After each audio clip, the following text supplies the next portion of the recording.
Hi అండి, నమస్తే. Welcome to my channel voice of Lakshmi. Arikapudi Koduri Kausalya Devi గారు రచించిన దిక్చక్రం అనే నవలను ధారావాహికంగా వింటున్నాం కదండి.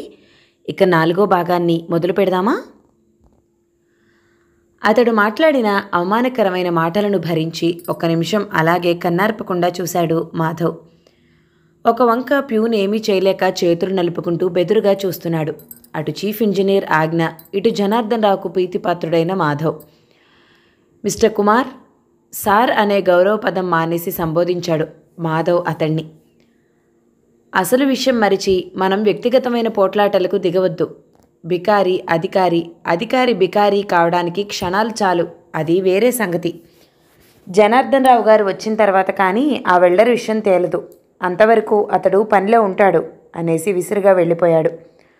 పళ్ళు పటపటా కొరుకుతూ తలపంకించాడు కుమార్. ఆ రాత్రి శాంతంగా నిద్రించలేకపోయాడు మాధవ్. అనవసరంగా కలగజేసుకున్నానా నేను? చీఫ్ ఇంజనీర్తో తగవు అనేది సామాన్య విషయం కాదు. జనార్దన్ రావు గారికి ఇది చాలా ఆగ్రహకారణం కావచ్చు. ఎన్నెన్ని ఆఫీసులకు తిరిగి ఉద్యోగం లేదనిపించుకున్నానో, ప్యూన్ పోస్ట్ కూడా తయారై అందరి చేత హేళనగా నవ్వించుకుని కాదనిపించుకున్నాను. ఆకలి కడుపుతో మరణం తథ్యం అనుకుని రోడ్ల పక్కన ఎలా పడుకుని గడిపానో 4 రోజులు. అన్నీ కళ్ళెదుట గిర్రున తిరిగాయి. మళ్ళా అదే దరిద్రావస్థ పట్టబోతోందా? విపరీతమైన ఆలోచనలతో నిద్రపట్టగా అశాంతిగా గడిపిన మాధవ్ ఉదయమే తయారై ఫ్యాక్టరీకి వెళ్తుంటే ఇదే ఆఖరి రోజు అనిపించింది. దానికి తోడు జనార్దనరావు గారి ఇంటి నుందన్నందున అనసూయమ్మ స్వేచ్ఛారీతిన ప్రసారం చేస్తున్న పరనిందా ప్రచారం కూడా అతడికి వ్యధాభరితమే అయింది. అందరూ పనుల్లో ఉండగా సుమారు 11 గంటల వేళ గ్రామాంతరం నుండి వచ్చిన జనార్దనరావు నేడుగా ఆఫీస్కొచ్చాడని, తనను తక్షణం రమ్మన్నారని నౌకరు చెప్పడంతో మాధవ్ గుండెల్లో గుబులు ప్రవేశించింది. కానీ నా వల్ల తప్పేమీ లేదు, ఆ పైన కానున్నది కాకమానదు తనకు తానే సర్ది చెప్పుకుంటూ ధైర్యంగానే వెళ్ళి నిలబడ్డాడు జనార్దనరావు ముందు. అందరి వదనాలు ఆనందంగా ఆత్రంగా చూశాయి జనార్దనరావు దగ్గరకు వెళ్తున్న మాధవ్ను. ఈ దెబ్బతో అతడి పొగరు అణిగిపోయిందని అందరూ భావించారు. కూర్చో మాధవ్. ఏదో కాగితం చూస్తున్న జనార్దనరావు స్వరంలో క్రోధఛాయలేమీ కనపట్లేదు మాధవ్కు. కూర్చుని అతడు మాట్లాడబోయే విషయం కొరకు ఊపిరి బిగబట్టి వినసాగాడు మాధవ్. జనార్దనరావు చాలా సందిగ్ధావస్థలో ఉన్నాడని అతడి ముఖకవళికలే విశదం చేస్తున్నాయి. ఏదో చిక్కు సమస్యలో ఇరుక్కున్నట్లుంది అతడి వదనం. అంతవరకు తదేక దీక్షతో తిలకించుతున్న ఆ కాగితాన్ని మాధవ్ చేతిలో ఉంచాడు. నిర్వికార వదనంతో అందుకుని చూశాడు మాధవ్. తన విధులలో, తన కార్యకలాపాలలో ఎవ్వరూ ఏ విధమైన జోక్యం కలిగించుకోరాదని, ఆ విధంగా అంగీకారం కాకుంటే తన రాజీనామాను అంగీకరించవలసిందని కుమార్ జనార్దనరావుకు సమర్పించుకున్న పత్రమది.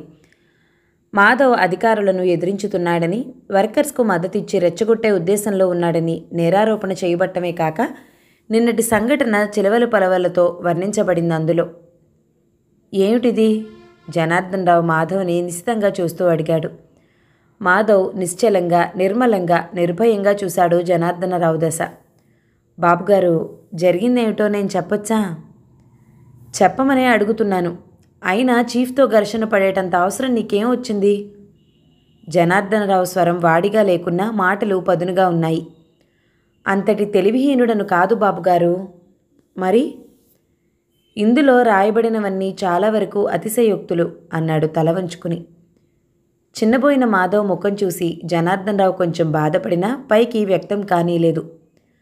బాధ్యతగా ఏ రిమార్కు లేకుండా పనిచేసే వర్కర్ని నిష్కారణంగా తీసేయటం మనకే నష్టమని చెప్పాను నేను.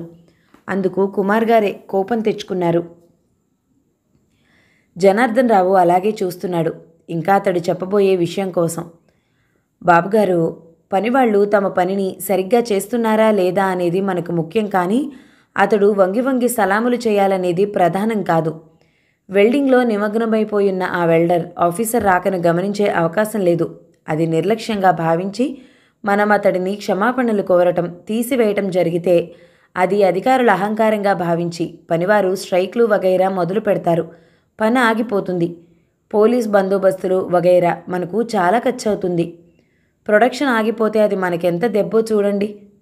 ఒక వెల్డర్ మానేస్తే మనకు తిరిగి అంత సమర్థత గలవాడు దొరకడానికి చాలా కాలం పడుతుంది. కొత్తవాడైతే మనం తర్ఫీదు ఇచ్చి టెస్టులు పాస్ చేయించాలి. ఇందుకు ఇంకో వెల్డర్కు మనం కనీసం 8-9 వేలు ఖర్చు పెట్టవలసి ఉంటుంది. అందుకే అతన్ని పనిలో నుండి తీసేసే ముందు అవన్నీ చాడీలుగా మీ ముందు ఉంచటం నాకు ఇష్టం లేదు. అందుకే నేను మీకు వివరంగా చెప్పటం లేదు. అయితే చీఫ్ ఇంజనీర్తో తగవు పెట్టుకోవాలనే ఉద్దేశం నాకెప్పుడూ కలగలేదు. వర్కర్స్తో తగవులు లేనిపోని అనర్థాలకు దారి తీస్తుంది. మన ప్రొడక్షన్ ఆగిపోతుంది. ఆ భయంతోనే నేను ఆ సలహా ఇచ్చాను. అంతే. ఉత్పత్తికి ఇంజనీర్స్ కంటే వర్కర్సే ప్రాణం బాబుగారు. మాధవ్ మాటలను శ్రద్ధగా వింటున్న జనార్దన్ రావు ఒక్కసారిగా తలెత్తి అదొక మాదిరిగా చూశాడు. ఆ చూపులో అనేక భావాలు. అది చూసిన మాధవ్ తను ఆవేశంగా మాట్లాడుతున్నట్లు గుర్తించి సిగ్గుపడ్డాడు. తగ్గు స్వరంలో అన్నాడు తిరిగి, వాళ్లకు ఎన్నో కష్టాలుంటాయి. ఒకడి కోసం 10 మంది సమ్మెలు చేయాలి. ఇష్టమైనా లేకవన్నా సమ్మె చేయకపోతే యూనియన్ బ్రతకనీదు. సమ్మె చేస్తే ఇంట్లో తింటానికి ఉండదు. పెళ్ళాం పిల్లలు మలమలా మాడిపోతారు. దాంతో కావేశాలు ఇంకా పెరుగుతాయి. ఇదంతా ఎందుకు బాబుగారు? ఎక్కువగా మాట్లాడుంటే క్షమించండి. మాధవ్ను జనార్దన్ రావు గదిలో బాగా చివాట్లు వేస్తుండాలి. అందుకే ఇంతసేపు ఉన్నాడక్కడ. దెబ్బతో తిక్క కుదురుతుంది. వీడికి ముసలాడికి కూడా అనుకున్న అందరూ ఆశ్చర్యంతో నోరావళించారు. ఆ సాయంత్రం కుమార్ రాజీనామాను అంగీకరించిన వార్త తెలియగానే ఈ అనుకోని పరిణామానికి కుమార్ హతాశుడయ్యాడు. దిగ్భ్రమ కూడా కలిగింది. ఫ్యాక్టరీ విషయంలో అన్ని విధాలా తనపై ఆధారపడి ఉన్న జనార్దనరావు తన్నే బ్రతిమాల్తాడని, ఈ దెబ్బతో మాధవ్ ప్రశంస ప్రాముఖ్యము అన్నీ అడుగంటిపోతాయని భావించిన అతడి ఊహలు పూర్తిగా తలక్రిందులయ్యాయి. మాధవ్ ఇలా వర్కర్ల తరపున వాదించి వారికి న్యాయం చేకూర్చడం వల్ల వారందరికీ మాధవ్పై అనలేని సద్భావం కుదిరింది. మాధవ్ బాబు దేవుడే అనుకున్నారు. ఫ్యాక్టరీ క్షేమాన్ని ఉత్పత్తిని కాంక్షించే వ్యక్తికే బాధ్యత నెత్తిన పెడితే ఇంకా బాగా నడుస్తుంది ఫ్యాక్టరీ అనుకున్నాడు జనార్దనరావు. మాధవ్కు మాత్రం నెత్తిన ఒక పెద్ద కొండను నిలబెట్టినట్లే భారంగా అనిపించింది. ఇంత గురుతరమైన బాధ్యతను తాను సక్రమంగా నిర్వర్తించగలడా? కంపెనీని గురించిన కొన్ని ముఖ్య విషయాలు చర్చించడానికి డైరెక్టర్ల సమావేశాలు జరుగుతున్నాయి. ఆ రోజు ఆఖరి సమావేశం తన ఇంట ఏర్పాటు చేశాడు జనార్దన్ రావు. చర్చల అనంతరం విందు జరుగుతుంది. ఉన్నది 6గురే అయినా భారీ ఎత్తున ఉన్నాయి ఏర్పాట్లు. ఇటీవల ఇంట్లో ఒక సభ్యుని మాదిరిగా మెలుగుతున్న మాధవరావును కూడా తమతోనే భోజనానికి కూర్చోమన్నాడు జనార్దన్ రావు. మాధవ్ బిడియపడ్డాడు. మీరందరూ పెద్దలు, మీతో నేనెందుకండి అన్నాడు సిగ్గుపడిపోతూ. నవ్వేశాడు జనార్దన్ రావు. మేమందరం ఒక విధంగా పెద్దలమైతే నువ్వు విద్యలో జ్ఞానంలో పెద్దవాడివి. రారా, నేను పిలుస్తున్నాను కదా అంటూ బలవంతంగా తీసుకుపోయి టేబుల్ వద్ద తన పక్క కుర్చీలో కూర్చుండింపజేశారు. ఇతడు నా ప్రాణం, నా సర్వస్వం అంటూ వారందరికీ పరిచయం చేశాడు. చెలోక్తులతో సరసంగా సాగుతున్న విందు అంతలోనే రసాభాస పాలైంది. ఎక్కడి నుంచి వచ్చిందో రత్న సుడిగాలిలా వచ్చి, ఈవేళ నాకంటే ముందుగా అన్నం తినేస్తున్నావా డాడీ అంటూ బల్లపై ఎగిరి కూర్చుంది. దానితో బల్లపై 2-3 పాత్రలు బోర్లా పడి అందలి పదార్థాలతో అతిథుల దుస్తులు పూర్తిగా పాడయ్యాయి. జనార్దన్ రావుకు మేను చచ్చిపోయింది. సిగ్గుపడిపోతున్నాడు. అతిథులు వింతగా చూడసాగారు. అందరి నుండి ముందు తేరుకుని కర్తవ్యం స్ఫురణకు వచ్చిన వ్యక్తి ఒక్క మాధవ్ మాత్రమే. అతడు చటుక్కున లేచి క్షమించండి అని అతిథులందరికీ విన్నవించుకుంటూ, రండి మనం వేరే తిందాం అంటూ రత్నను చేయి పట్టుకుని బలవంతంగా తీసుకుపోయాడక్కడి నుండి. చిటికెలో అందరికీ అవగాహన అయిపోయింది రత్న మతిమాలినదని. ఇంటి నౌకర్లకు అతి ఆత్మీయులకు మినహా రత్న పిచ్చిదని ఇంతవరకు ఎవ్వరికీ తెలియనీయకుండా జాగ్రత్త పడుతూ వస్తున్నాడు జనార్దన్ రావు. మభ్యపెట్టి ఎలాగో సాటి పెద్ద సంబంధమే కుదిర్చి పెళ్లి చేయాలని అతడి అభిలాష. వివాహానంతరం కుదిరే మతిభ్రమణాలు కూడా ఉంటాయని, రత్న మరీ భయంకరమైన పిచ్చిది కాదని, మెదడు బుద్ధి ఎరగని లోపమని, సుఖమైన సంసార జీవితంలో లోపం సవరించుకుపోగలదని వైద్యులన్నారు. కానీ అలా జరుగుతుందో లేదో. ఈ విషయం తెలిస్తే సాటివారిలో సంబంధాలు రాకపోవటమే కాక చులకన కూడా అయిపోతాడు. చూస్తూ చూస్తూ పిచ్చిదాన్ని పెళ్లాడే విశాల హృదయులుంటారని అతడికి నమ్మిక లేదు. ఇక ఆస్తి, మహాసముద్రమంతటి ఆస్తిపాస్తులున్నాయి రత్న వెనుక. ఆ ధన సంపద కోసం కన్ను చెదిరి ఎవడో రావచ్చు. కానీ అది రత్నకు సుఖకరము కాదు, మీది మిక్కిలి ప్రాణహాని కూడా. అందరూ నిష్క్రమించే వరకు ఎలాగో నిగ్రహించుకున్న జనార్దన్ రావు ఏకాఏకి కూతురి గదిలోకి వెళ్ళాడు. అక్కడ రత్న భోజనం చేస్తుంది. ఎదురుగా కూర్చుని అనునయ వాక్యాలు చెప్తున్నాడు మాధవ్. రత్నని చూస్తూనే జనార్దనరావు ఆగ్రహం అవధులు దాటిపోయింది. ఛీ, అన్నం సున్నం, ఇలాంటి దేభ్యం ఇంకా మెక్కి మెక్కి బ్రతకపోతేనేం చేత్కరిస్తూ పట్టదాని కోపంతో రత్నను జుట్టుపట్టి కుర్చీ నుండి యువతలికి లాగి తగిలేది తప్పేది తెలియకుండా బాధసాగాడు జనార్దన్ రావు. నిర్ఘాంతపోయిన మాధవ్ తేరుకుని అడ్డుకునే లోపుగానే రత్నకు చాలా దెబ్బలు తగిలాయి. కొట్టకు నాన్నా, కొట్టకు నాన్నా, నేనేం చేశాను నాన్నా అమాయకంగా అడుగుతూ హృదయ విదారకంగా ఏడుస్తోంది రత్న. 2-3 నౌకర్లు ఈ గలాపా విని పరుగు పరుగున వచ్చారు. కానీ జనార్దనరావు ఉగ్రరూపం చూసి ఎవరూ దరిదాపులకు వెళ్ళలేక దూరంగా నిలబడిపోయారు. అమ్మాయి గారిని అపురూపంగా చూసుకోవడమే కానీ కనీసం ఎప్పుడు అదిలించటం కూడా ఎరగని అయ్యగారు ఈరోజు ఇలా రౌద్రావతారం ఎత్తడం చూస్తే అందరికీ ఆశ్చర్యంగానే ఉంది. సార్ సార్, నా మాట వినండి సార్. ఆ దెబ్బలలో కొన్ని తనకు తగులుతున్నప్పటికీ లెక్క చేయకుండా తన శక్తిని అంతనూ ఉపయోగించి రత్నను జనార్దన్ రావు చేతి నుండి విడిపించగలిగాడు. బాబుగారు, నా మాట వినండి, ఆవేశంలో ఉన్నారు మీరు. రత్నకు రక్షగా తాను అడ్డు నిలబడుతూ ఇంకా పులిలా లంఘించుతున్న జనార్దనరావు చేతులు పట్టుకున్నాడు. నీకు తెలీదు మాధవరావు, నువ్వు అడ్డులే. దీనిని ఇలా వదిలేస్తే ఇదే ఆటగా ఉంది రొప్పుతూ తరగని కోపంతో అన్నాడు జనార్దన్ రావు. అతడి తీరు చూస్తే ఈనాడు రత్నను చేతులా మృత్యువుకు ఒప్పజెప్పి కానీ ఊరటనందేట్టు లేదు. బాబుగారు, కొడితే ఆ అమాయకురాలు గ్రహించుకోగలుగుతుందా? మీరే కన్న తండ్రే ఇంత నిర్దయ చూపడమా? నీతులు చెప్పడం సులభమే మాధవ్, గర్జించాడు జనార్దన్ రావు. అతడెవరిని ఖాతరు చేసేటట్లు లేడు ఆ క్రోధంలో. దీనితో నాకెంత చావుగా ఉన్నదో, ఎంత గుండెలపై మండుతున్న పొయ్యిలా ఉందో నీకేం తెలుసు? అది ఆ అమాయకురాలి తప్పు కాదు. వింటూనే రెచ్చిపోయాడు జనార్దన్ రావు. అవును, ఆమె తప్పు కాదు, ఎవరి తప్పు కాదు, నాదే తప్పంతా నాదేనోయ్ గుండెలు కొట్టుకుంటూ అన్నాడు. కన్నపాపానికి నాదే తప్పంతా. అంతలోనే కోపమంతా దిగుల్లోకి మారిపోయింది. నెత్తిన చేతులు వేసుకుని కుర్చీలో కూలబడ్డాడు. మాధవరావు వెనక నక్కిన రత్న ఇంకా వెక్కిళ్ళు పెడుతూనే ఉంది. నేనేం చేశాను నాన్న? ఇలాగే కొడితే నేను పారిపోతాను అంది. మరలా క్రోధం రేకెత్తింది జనార్దనరావులో. చంపేస్తాను, జాగ్రత్త. నోరెత్తావంటే పెంకి ఘటమ. ఈ గది దాటి బయటికి రా, మరి చెప్తాను. బాబుగారు ఆవేశంగా ఉన్నారు, మీరు నడవండి మీ గదిలోకి. పాపం రత్న బెదిరిపోతోంది. లేదు, ఈరోజు ఇది పైసలా కావాలి. దీనితో నేను చచ్చిపోతున్నాను. పెళ్ళెటూ కాదు దీనికి, చస్తే విరగడైపోతుంది. చంపేసే నాన్న, అమ్మ దగ్గరికి పోతాను బోరుమంది రత్న. హృదయం పిండినట్లయింది మాధవ్కు. తండ్రయ్యుండి మీరలా అనొద్దు బాబుగారు. ఎవరో విశాల హృదయుడు ఎక్కడో ఉంటాడు. తప్పక రత్న సుఖపడుతుంది. అమాయకులు, పసివారు భగవానునికి ప్రతిరూపాలు. హేళనగా మాధవ్ కళ్ళలోకి చూస్తూ నిర్లక్ష్యంగా నవ్వాడు జనార్దన్ రావు. ఎందుకొచ్చిన మాటలు మాధవ్ ఇవి? ఎందుకిలా మభ్యపెడతావు నన్ను? ఏ మంచి వంశంలోకి దీన్ని కోడలిగా రాణిస్తారు? ఏ అత్తగారు దీన్ని ఆదరిస్తుంది? ఏ చదువున్నవాడు, గుణమున్నవాడు దీన్ని భారీగా ఏలుకుంటాడు? ఇన్నెందుకు? నువ్వే ఉన్నావు, ఇన్ని చెప్తున్నావు కదా. ఈ వెర్రిదాన్ని నువ్వు భారీగా అంగీకరించగలవా? తన కళ్ళలోకి సూటిగా చూస్తూ నేరుగా అడుగుతున్న జనార్దనరావు ప్రశ్న ఒక్కసారి మాధవ్ గుండెలను గుబగుబలాడించింది. అనుకోని ఈ సవాలుకు అతడు ఊహించని పిడుగుపాటులా దిగ్భ్రమ చెందాడు. వెటకారంగా నవ్వాడు జనార్దన్ రావు. చూసావా, యథార్థం ఎటువంటిదో? తన వరకు వస్తే అసలు రంగు బయటపడుతుంది. అందరూ నీతులు చెప్తారు. ఎవరో విశాల హృదయుడు వస్తాడు. ఎక్కడున్నాడు రావటానికి? అవి మాటలు కాదు, ఈటలు.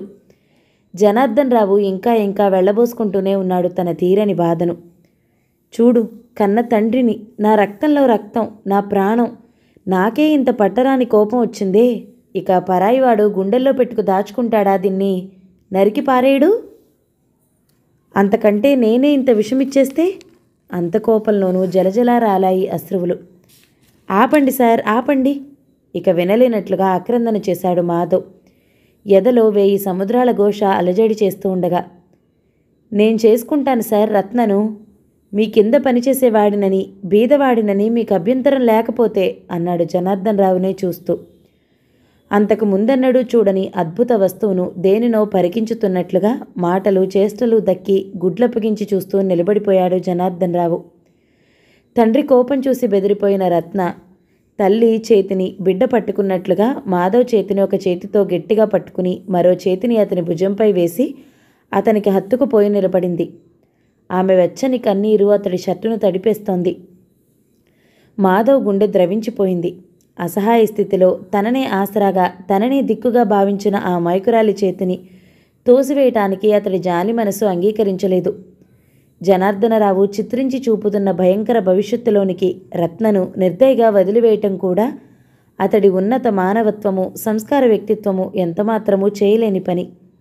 అవును బాబుగారు, నేను అనాలోచితంగా కానీ మీ ధన సంపదపై పేరాసతో కానీ ఇలా అనటం లేదు. తనవారికే భారమై అవమానాలు పొందుతూ బతకవలసి రావటం ఎంత ఘోరమో మరెంత బాధాకరమో నాకు అనుభవపూర్వకంగా తెలుసు. అందుకే నేను రత్న బాధ్యతను స్వీకరించి ఆమెను సరిచేయడానికి ప్రయత్నిస్తాను. ఒక్కసారిగా దూకినట్లు వచ్చి మాధవ్ రెండు చేతులు పట్టుకున్నాడు జనార్దన్ రావు. ఆనందాశ్రువుల సెలయేళ్లు జారిపోతున్నాయి అతడి చెంపలపై. మాధవ్ మాధవ్ ఆవేశంలో అతడు మాట్లాడలేకపోతున్నాడు. దేవుడే నీ రూపంలో సాక్షాత్కరించాడు మాధవ్. నేను పూజించే రాధా మాధవుడే నేడు నా ఇంట అవతరించినట్లుగా ఉంది. ఇవి చేతులు కాదు మాధవ్, కాళ్ళనుకో. అంతంత మాటలొద్దు బాబుగారు. అసమర్థుడిగా అందరి చేత చేదరించుకోబడుతున్న నన్ను మీరొక మనిషిని చేసి నిలబెట్టారు. మీ రుణం జన్మ జన్మలకు తీర్చుకోలేను. కనీసం ఈ విధంగానైనా ఉడతా భక్తిగా. మాధవా, పట్టరాని సంతోషంతో మాధవ్ను ఆలింగనం చేసుకున్నాడు జనార్దన్ రావు. అతడి కృతజ్ఞత అంతా అందులోనే ఇమిడి ఉంది. బాబుగారు, రత్న బెదిరిపోయి ఉంది, మీరు అంటూ జ్ఞాపకం చేశాడు మాధవ్. జనార్దనరావు కన్నీళ్లతో రత్నను అక్కున చేర్చుకున్నాడు. పాపిష్టివాణ్ణి తల్లి, ఎన్నడూ లేనిది ఎన్నెన్ని దెబ్బలు కొట్టాని వేళ. నిశ్శబ్దంగా నిష్క్రమించాడు మాధవ్ అక్కడి నుండి. ఇంకెప్పుడు కొట్టవా నాన్నా? అమాయకంగా అడిగింది. లేదు తల్లి, లేదు. నీ పుణ్యం, నా అదృష్టం. నీకు దైవం లాంటి భర్త లభిస్తున్నాడు. వచ్చావా మాధవ్? ఉదయం నుండి నీ కోసం చూస్తున్నాను. రారా, ఇలా కూర్చో. నేను మన బ్రాంచ్ ఆఫీస్లో పని చూసుకొస్తున్నాను సార్. అక్కడ ఫైళ్ళన్నీ చూసొచ్చేటప్పటికీ ఆలస్యం అయిపోయింది. పోనిద్దు, నిర్లక్ష్యంగా నవ్వేశాడు జనార్దన్ రావు. హాయిగా పెళ్ళికొడుకువి కాబోతూ నీకు ఈ తాపత్రయాలన్నీ ఏమిటి? కొన్నాళ్ళు నేనేదో తంటాలు పడతాను, కానీ నువ్వు విపరీతంగా అలసిపోకు. ఇదిగో చూడు, ఈ శుభలేఖల్లో నీకు ఏ మోడల్స్ నచ్చాయో చూడు. ఏ విధంగా వేయిద్దాం? మరి మీ నాన్నగారు వారు అంతా ఎక్కడున్నారో ఏమిటో ఉత్తరాలు రాయిస్తాను. ఎన్నో పనులున్నాయి. ఎలా అవుతాయో ఏమిటో. జనార్దన్ రావు గడగడా మాట్లాడిన అన్ని మాటలకు మాధవ్ నుండి మౌనమే సమాధానమైంది. నేలచూపులు చూస్తూ ఊరుకున్నాడు. ఏమిటి మాధవ్, ఏమిటి? కంగారుగా భయంగా అడిగారు జనార్దన్ రావు. మరలా అతను మనసు మార్చుకున్నాడేమోననే భయంతో. చెప్పు, ఏమిటి నీ మౌనానికి కారణం? ఒక్క క్షణం తాత్సారం కూడా భరించలేనట్లుగా ఉంది అతడి సంగతి. బాబుగారు, మీరేమీ అనుకోకపోతే ఒక్క మాట చెప్దామని ఉంది మంద్రస్వరాన అన్నాడు. ఏమిటి? భయంతో అదిరిపోతున్న గుండెలతో క్షీణస్వరంతో అడిగాడు జనార్దన్ రావు. మెల్లమెల్లగా చెప్పసాగాడు మాధవ్. నాకు తల్లి, తండ్రి, తోబుట్టువులు అందరూ ఉన్నారు బాబుగారు. అయినా ఎవరూ లేనివాడినై మీ దగ్గరకు వచ్చాను. ఎంతో విరక్తితో ఈ వ్యసాల ప్రపంచంలో అడుగిడిన నాకు మీ ఆప్యాయత, ఆదరణలు తిరిగి జీవితం పట్ల అనురక్తిని కలిగించాయి. నాకు మీరే దైవ సమానులు. మీ ఆశీర్వాదంతో దైవ సాన్నిధ్యంలో వివాహం కానియండి. ఆహ్వానాలు, ఆడంబరాలు, అందరి రాకపోకలు, అభిప్రాయాలు అవసరం లేదు. గుండె కుదుటపడింది జనార్దనరావుకు. అదేమిటోయ్, నాకున్నది ఒక్కగానొక్క బిడ్డ. ఇంకా ఎవరికోసమని కూడబెట్టాలి? మనకేం తక్కువని నిరాడంబరంగా దేవుడి గుళ్ళో ముడిపెట్టుకోవాలి? మందహాసంతో జవాబిచ్చాడు మాధవ్. అది కాదు బాబుగారు, ఖర్చు కోసం నేను ఆలోచించలేదు. మీరు మరో విధంగా భావించవద్దు. ఏమిటో వివరించలేనట్లుగా మదనపడసాగాడు. అది గ్రహించిన జనార్దన్ రావు కొంచెం ముందుకి వంగి అడిగాడు. చెప్పు మాధవ్, ఏమిటి నీ సంకోచం? ఏమీ పర్వాలేదు, చెప్పు. ఇక తప్పదన్నట్టుగా చెప్పాడతను. రత్న ఏదో ఒక చిలిపి పని చేయక మానదు. అసందర్భంగా మాట్లాడకుండా ఊరుకుండదు. మీకు కోపం వస్తుంది. అదీ కాక వచ్చిన వాళ్ళు నలుగురు 4 రకాల మాటలు మాట్లాడి రత్నను అవమానించటం కానీ చిన్నబుచ్చటం కానీ నేను సహించలేను. ఆశ్చర్యంగా వినసాగాడు జనార్దన్ రావు. మాధవ్ ఇంకా అన్నాడు, ఇటువంటి వారిని నీలో ఈ లోపం ఉన్నది అని ఎత్తి చూపి అవమానకరంగా మాట్లాడటం వల్ల ఆ లక్షణాలు ఇంకా ఎక్కువైపోతాయి. భగవత్కృప వల్ల రత్నలోపం నేను సరిదిద్దుకున్న తర్వాతనే బంధువులందరికీ చూపదలుచుకున్నాను. ఇటువంటి విషయాలలో సానుభూతి చూపటం అటుంచి ఎంత ఆలోచనారహితంగా నిర్దయగా మాట్లాడతారో మీకు బాగా తెలుసు. ముఖ్యంగా ఆడవాళ్లు మహాప్రవీణులు. ఇటువంటి ప్రమాదకర ప్రసంగాలలో రకరకాల వ్యాఖ్యానాలు విని రత్న బెదిరిపోతుంది. అంగీకరించినట్లుగా అభినందనపూర్వకంగా అతని భుజం తడుతూ అన్నాడు, నేనివన్నీ ఆలోచించలేదు సుమా. నువ్వన్నది అక్షరాల నిజం. అలాగే చేద్దాం. కానీ చూడు, నా మాట కూడా నువ్వు ఒకటి వినాలి అన్నాడు. చెప్పండి. బాబుగారు సార్లు వదిలేసి లక్షణంగా మామగారు అని పిలవబోయి నాన్న అని పిలిపించుకుంటున్నాను రత్న చేత. నీ చేత మురిపెంగా మామగారు అనిపించుకోవాలనుంది. ఆ తర్వాత ఎటు తాతగారు అనేవాడొస్తాడనుకో. ఏం మాట్లాడవేం? అలాగే పిలుస్తాను మామగారు నమ్రతగా అన్నాడు. మామగారు ఎంత అదృష్టవంతుణ్ణు. పట్టరాని సంతోషంతో ఆలింగనం చేసుకున్నాడు. ఓ 2 నెలలు ఇద్దరూ తిరిగి రండి దేశం. ఈ పనులన్నీ ఈ రోజు నుంచే నీవు మానేసేయి. తర్వాత ఈ తాపత్రయం అంతా నీ భుజాలపై ఎటూ తప్పేది కాదు. అన్నిటికీ మౌనంగా నిర్లిప్తంగా ఉండిపోయాడు మాధవ్. భగవాన్, నేను కళ్ళుగన్నదేమిటి, జరుగుతున్నదేమిటి? తన గదిలో అబలవలే రోధించిన మాధవ్ దుఃఖం చూసినట్లయితే రాళ్లు సైతం కరగక మానవు. ఒకనాడేమి కాంచన పరాయిదైపోయిందని తెలిసిన నాటి నుండి ఆ హృదయం అలా రోధించుతూనే ఉంది.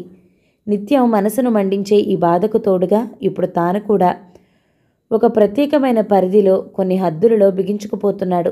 పర్యవసానం ఎలా ఉంటుంది? ఈ పిచ్చిపిల్ల అర్ధాంగిగా భవిష్యత్తు ఏ మలుపులు తిరిగి ఏమేమి రూపులు సంతరించుకోబోతుందో కదా. తీరని ప్రేమ కంటే ఆరని జ్వాల, మాయని బాధ ఏమున్నాయి మాధవునికి? మాధవ్ కోరినట్లుగానే వివాహం క్లుప్తంగా జరిగిపోయింది. డ్రైవర్ని, 2 నౌకర్లను, బండెడు సామాన్ను సిద్ధం చేస్తున్న మావగారిని మృదువుగా వారించాడు మాధవ్. ఈ జంజాటం, ఇతరుల ప్రమేయం ఏమీ వద్దు మావగారు. రత్న, నేను అంతే. ఇంకెవ్వరూ వద్దు వెంట. అవసరమైన దుస్తులు మాత్రం తీసుకెళ్తాం అంతే. జనార్దన్ రావు చాలా అసంతృప్తి ప్రకటించాడు. రత్న చాలా అపురూపంగా పెరిగింది మాధవ్. ఏది ఏ టైంకు అది సక్రమంగా అమరకపోతే విసుగు పుట్టించేస్తుంది, అల్లరి చేస్తుంది. నాకు తెలుసు మావగారు మందహాసంతో అన్నాడు మాధవ్. మేము ఈ తాపత్రయాలన్నిటి నుండి దూరంగా ఏకాంతంగా గడపాలని నా ఉద్దేశం. ఈ పరిసరాలు, ఈ పాత మనుషుల నుండి కొంతకాలం పూర్తిగా దూరంగా ఉండాలని. మీ ఆశీర్వాదాలు మాకు పుష్కలంగా ఉన్నాయి. భగవంతుడు నా ప్రయత్నాన్ని, మీ ఆశలను సఫలీకృతం కావించగలడనే అనుకుంటున్నాను. సరే, నీ ఇష్టం. నా ఆశీర్వాదం నీకెప్పుడూ ఉంటుంది. తప్పకుండా 2 రోజులకో ఉత్తరం రాయాలి నీ అడ్రస్తో. అర్థం చేసుకుంటావు కదూ? రత్న నాకు పంచప్రాణాలు మాధవా అంటున్న అతడి అశ్రుప్రవాహం కట్టలు తెంచుకుంది. మీరు నిశ్చింతగా ఉండండి. అయితే నువ్వు రావటం లేదా నాన్న? కారు కదలబోతుంటే రత్న అడిగింది. ఆయనకు కొంచెం పనుందిట, తర్వాత వస్తారులే. ఆలస్యానికి అవకాశం ఇవ్వకుండా కారును బయలుదేరదీశాడు మాధవ్. సాగిపోతున్న కారును కంటికి కనిపించినంత వరకు కళ్ళు తుడుచుకుంటూ చూశాడు వృద్ధుడు. చూడు కాంచన, నువ్వెప్పుడూ అలా దిగులుగా ఉండకూడదు. ఈ స్థితిలో సంతోషంగా ఉండాలి. దొడ్లో తులసిగట్టు మీద కూర్చుని పరధ్యానంగా ఉన్న కాంచన ఈ మాటలు విని నవ్వింది కళలేకుండా. తల్లి మళ్ళీ చెప్పింది, సంతోషం కాకేముందమ్మా, నాకేం విచారం. ఫారెన్ రిటర్న్డ్ భర్త, గొప్ప సరసుడైన డాక్టర్, ఫారెన్ డాక్టర్ గారి అత్తమామలని అందరూ చెప్పుకుంటేనే మీ జన్మ తరించిపోతుంది కదా. అదిగో, మాటకు ముందు అలా తిప్పుతావు. నువ్వు సుఖపడతావనేగా అంత కట్నం పోసి చేశావు. అయినా పూజ కొద్దీ పురుషుడన్నారు. ఇప్పుడు మాత్రం నీకొచ్చిన లోటేమిటి చెప్పు? మగవాడు మడిగట్టు కూర్చోవటం ఎక్కడో గానీ ఉండదు. అందరూ అంతే. సరేలే, మంచిది. కాసేపు నన్నొక్కదాన్ని వదిలే విసుక్కుంది కాంచన. ఇక సగం చచ్చినట్లు సరిపెట్టుకునే స్త్రీలున్న ఈ దేశంలో పురుషులకు విచ్చలవిడితనం కాక ఏమిటి? అప్పటికి 20 రోజుల క్రితం గోపాల్ సెలవు తీసుకుని వెళ్ళాడు తల్లిదండ్రులను చూడాలని. ఇంటి వద్ద ఏదో పని ఉన్నదనే నెపంతో వెళ్ళాక ఒక్క ఉత్తరమైనా లేదు. అతిగతి అసలే తెలీదు. తండ్రి కొడుకుకు హాస్పిటల్ అడ్రస్కు రాసిన ఉత్తరాలు 2 మరొక డాక్టర్ తెచ్చి ఇచ్చాడు. వారం రోజుల నుండి అక్కడే పడున్నాయి అంటూ. ఇంటిల్లిపాది ఆశ్చర్యం వెలిబుచ్చారు. గోపాల్ తండ్రిని కలుసుకుంటానని చెప్పి వెళ్ళాడే, మరి ఆ తండ్రి ఉత్తరాలు ఇక్కడికి వస్తున్నాయంటే ఇతడేమైపోయినట్లు? అనుమానంతో ఆ కవర్లు తెరిచి ఉత్తరాలు చదివింది కాంచన. కొడుకు ఇక్కడే ఉన్నాడనే ఉద్దేశంతో ఆ తండ్రి తన డబ్బు అవసరాలు వగేరా వగేరా గోరలన్నీ రాశాడు అందులో. అయితే అందులో నీ విదేశీ ప్రయాణం ఎప్పుడు? వెళ్లే ముందు ఇక్కడ అప్పులన్నీ తీరి ఏర్పాటు చేసి వెళ్ళు, లేకపోతే నేను చాలా ఇబ్బందుల్లో పడిపోతాను. ఈ ఇల్లు అప్పుల వాళ్ల పాలైపోతుంది అని రాశాడు అతడు అందులో. గోపాల్ విదేశాలకు వెళ్ళబోతున్నాడా? ఈ విషయం ఇక్కడే చెంతనున్న భార్య కంటే ఎక్కడో ఉన్న తండ్రికి తెలిసిందా? డబ్బు ఏర్పాటు ఎలా చేయమంటున్నాడు? మరలా అత్తమామలను పీడించి వసూలు చేయమనా? ఇంతకీ గోపాల్ రహస్యంగా ఎక్కడికి వెళ్ళినట్టు? అన్నీ ప్రశ్నలే, మెదడుకు పిచ్చెక్కించే ప్రశ్నలు, నరాలను బద్దలు చేసే సమస్యలు. కేశవ్ హాస్పిటల్కి వెళ్ళి ఆరా తీయగా చాలా విశేషాలు బయటపడ్డాయి. గోపాల్కు 2-3 నర్సులతో సంబంధం ఉంది. అతడు ప్రస్తుతం ఒక నర్సును వెంట పెట్టుకుని వినోద విహారార్థం కాశ్మీర్ పోయినట్లు చాలామందికి తెలుసు. గోపాల్పై చాలా ఎంక్వైరీలు కూడా ఉన్నాయి. ప్రస్తుతం ఒక్కడే విదేశాలకు వెళ్తున్నట్టు, తర్వాత భార్యను కూడా తీసుకెళ్తానని అతడు చాలామందికి చెప్తున్నాడు. ఈ వివరాలన్నీ విన్న నారాయణమూర్తి ఆకాశానికి ఎగిసిపడ్డాడు. ఈసారి ఏమైతే కానీ త్రాష్టుడికి ఒక్క పైసా విదిల్చేది లేదు. పోని ఏ గంగలోనైనా దూకని. వీడి ముండలకి వీడి బాబు అప్పులు తీర్చడానికి ఇక్కడ ఎవడబ్బ సొమ్ము తేరగా లేదు. కాంచన నిర్లిప్తంగా ఉండిపోయింది. నీకు అసలేమీ తెలీదా ఈ విషయం? కేశవ్ అడిగాడు చెల్లెల్ని. కయ్యమన్నది కాంచన. స్నేహితుడంటూ తిరిగేవాడివి, నీకెందుకు తెలియవి లీలనన్నీ? ఈనాడు నన్ను అడిగితే నాకేం తెలుస్తాయి? ఇంట పడుండేదానికి, అధికారాల అడుగున బతకవలసిన దానికి. నిస్సహాయ క్రోధంతో ఉడికిపోతున్న ఆమె కోపం ఎవరిపై ప్రదర్శించాలో తెలియక అంతరాంతరాలలో నిర్వచన దూరమైన బాధతో నుసునుసి అయిపోతోంది. భర్త పరిష్వంగంలో మరో స్త్రీ.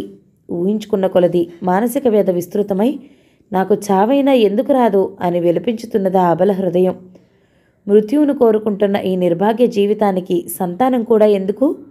ఇటువంటి నికృష్ట జీవుల కడుపున పుట్టిన పిల్లల బ్రతికెంత దుర్భరం. కన్నీటి కడలి అయిన ఆమె మనసు నిత్యం గర్భస్థ శిశువును తలుచుకుని విపరీత వేదనను అనుభవిస్తోంది. మాతృత్వాన్ని పొందబోతున్న నేను అందరి స్త్రీల వరే మురిసిపోవటానికి కలలు కనటానికి లేదు. ఛీ, నాది ఒక జన్మేనా? నిత్య పోరాట నరకమైన జీవితం, ఆరాటంగా గడిచే గడియలు, రోజులు. ఆ రోజు మొదటిసారిగా భార్య గర్భవతి అని తెలిసిన రోజు గోపాల్ ఎంత హీనంగా మాట్లాడాడో ఇంకా మర్చిపోలేదు కాంచన. ఆ మాటలు ఆమె గుండెను పట్టి ఉన్నాయి. రాత్రి 11 గంటలకు వచ్చాడు. ఏమిటలా పడుకున్నావు అన్నాడు అసహనంగా భార్యను చూస్తూ. భోజనం వడ్డించనా? సౌమ్యంగానే అడిగింది కాంచన అటు నుంచి ఇటు ఒత్తిగిల్లుతూ. చాలా అసౌఖ్యంగా ఉండే స్థితి అది. అందుకే భర్తను చూడగానే లేవలేకపోయింది. అక్కర్లేదులే, దుస్తులు మార్చుకుంటూ అసహనంగా అన్నాడు. నా అతిగతి ఎవరికి కావాలి? పశువుల్లాగా తినటం పడుకోవడమే. ఇంకా 12 అయినా కాలేదు. అందరూ గుర్రు పెట్టి నిద్రపోతున్నారు. నీకేమో నన్ను చూసి కూడా మంచం దిగబుద్ధి కావటం లేదు. కాంచన కోపం తెచ్చుకోలేదు. ఎలాగైనా అతన్ని బాగు చేసుకుని సంసారం దిద్దుకోవాలనే కోరికతో ఉందామె. అందుకే లేచి దగ్గరికెళ్ళి అతడి భుజాలపై చేతులు ఆనించి చెంపకు చెంప ఆనిస్తూ అంది. ఇక మీరు ఈ విసుగుదలలు చిరుబురలు కట్టిపెట్టాలి. కొంటె నవ్వుతో తెచ్చిపెట్టుకున్న చిరుకోపంతో అంది. ఏమిటో సంగతి? మామూలుగానే అడిగాడు బూట్లు విప్పుకుంటూ. బాగా తాగొచ్చాడు. ఆ వాసనకు ఆమె నాసికా పుటాలు బద్దలయ్యేటట్లున్నాయి. అయినా భరించటం ఆమె అలవరుచుకుంది. ఇక మీ మీద అధికారం చేసే మహారాజు వస్తున్నాడు. నాన్న ఇంతవరకు ఎక్కడున్నావంటూ చెవులు మెలేసి అడుగుతాడు. అత్యానందంతో ఒళ్ళో వాలిపోతూ చెప్పింది. మీ ముక్కు పట్టి ఆడిస్తాళ్లేండి అంది తానే కొంటిగా అతడి ముక్కు పట్టి ఊపుతూ. ఆమె ఆశించినట్లు అతడి నుండి అభినందన పరంపర కురియలేదు. అనురాగధారలు వర్షించలేదు. ఆ సువార్త శ్రవణం అతడిలో ఏ అలరింపు కలగజేయకపోగా చికాకులు ముడిపడ్డాయి అతని కనుబొమ్మలు. చాలా ఘనకార్యం చేశావులే. విసుగ్గా ఆవిడ నుండి తప్పించుకుంటూ లేచాడు. పశువులు, పక్షులు, సకల జీవరాశులు కంటున్నాయి పిల్లల్ని. ఈ మాత్రపు ఘనతకి మురిసిపోనవసరం లేదు.